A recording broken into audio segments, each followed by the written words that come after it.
Kim Iverson and Hard Lens Media is yes for force the vote. I've known this for a while, but I haven't made a video about it, so this is just hitting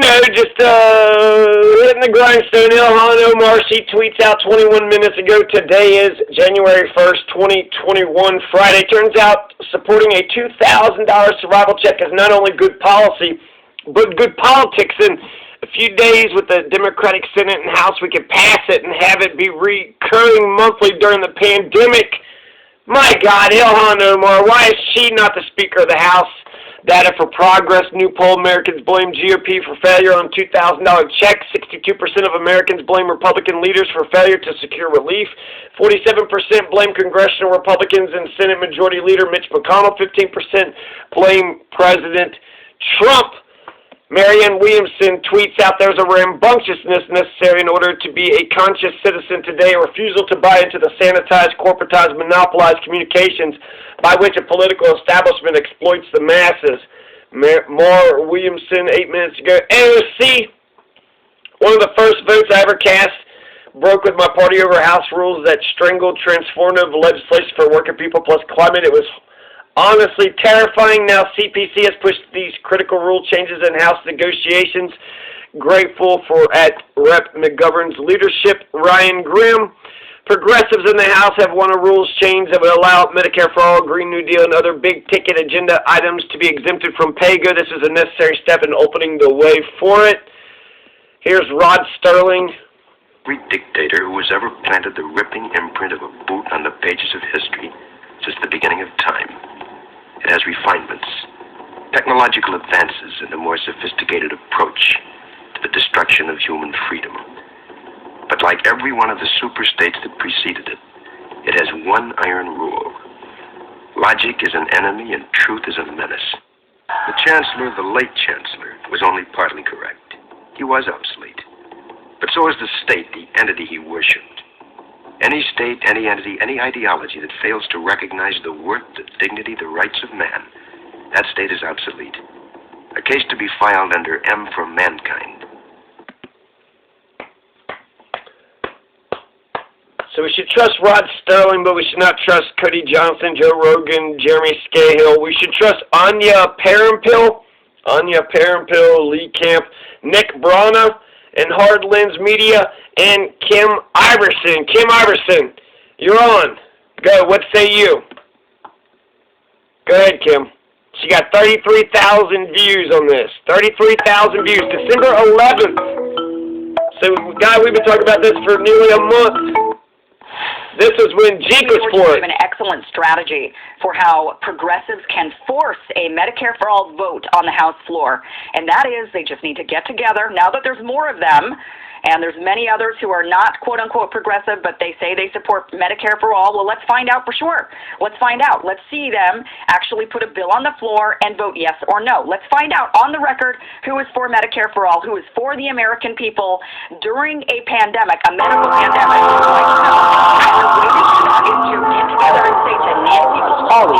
We will not allow you to be Speaker of the House unless you put this bill on the floor for a vote. Force her. Use your power. Finally, at some point, use your power and brainwash Americans. But the fact is, the majority have seen through the bullshit, and they have said, no, we want Medicare for All. We are in a medical pandemic. This is what I don't understand. These guys are sitting there and they're passing marijuana legislation, which, look, hey, great. I do think it should be decriminalized. I believe it should be legal in every state in the union. But now I don't think is the time to be discussing legalizing marijuana. Now is not the We do need to, exploit the crisis. It's a medical crisis, so having Medicare for all right now just seems my mom too says perfect. I can't hang out with you anymore because you don't belong to our religion. You're not a good Christian girl. So they would isolate and they... So this conversation kind of took a turn for the worst, huh? So we got this awesome article from Brianna Joy Gray. And this was, of course, made a few days ago. But I think it's very important that we talk about why this is fundamentally important. Again, 30 to 40 million Americans are at risk of being evicted from their homes. If they are evicted from their homes, there's going to be a Especially. Oh, boy. And progressives worry that without significant pressure campaign, elected Democrats will never be made to answer for... Kid Cabello, go ahead. Of course. So if you are here in the United States and you are working, your health insurance is tied to your job. So that means when you lose your job, you lose your health insurance. It's something a lot of Americans have to deal with, and it's an antiquated system that we have. And it's awful and it's terrible. So, there you go. Kid Cabello, he feels, I don't know, I got mixed feelings because it seems like he's a smart guy, but I feel like I'm smarter than him, and so I feel like I could watch him because, but he kind of goes on and on and on. I don't think he's as smart as he thinks he is. And then the other guy is like the eye candy, right? And he seems like he's grimy. He seems like he needs to wash his hair, wash his face a bit, kind of take care of himself. I don't know what's going on. Right here, his face looks nice. I don't think he's got makeup on. It just seems like, God, I don't know. They got all this nice equipment, so, invest in some soap and shampoo, Kid Cabello, shit. The other guy seems like he's, camera ready, and he's also on point. A lot of the stuff that he says is usually on point, but it does seem like he's like Kid Cabello is like,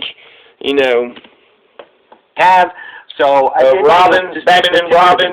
Because this is where your time to his shine. sidekick. Remind our viewers and subscribers, especially to our international audience, how much it costs to use an ambulance. About $100 a block. To Give to people that are paid $15 to $25 an hour. Yep. And he's saying medics are also working side jobs too. And they also have to pay off their student loan debt. They would ostracize, I should say, people who did not agree with them, and they would point at them and say they're heathens and we don't want anything to do with them. That was really popular with the Republican religious right wing. And now with the Democratic Party, we're seeing that happen with the base of Democrats where they say, no, that other side is so immoral and so abhorrent that if you associate with them at all, then you are siding with the devil, right? They go down this road. And that is how the political elites have kept us from things like Medicare for All. Because if they can keep us divided, they conquer and they win. That's how they do it. So they say, well, our big money interest. Yes. So again, I wanted to read a few more excerpts from this. Critics of the plan have argued that demanding a floor vote, so that would mean people like, people on the record. Yeah, people want to correct the record, like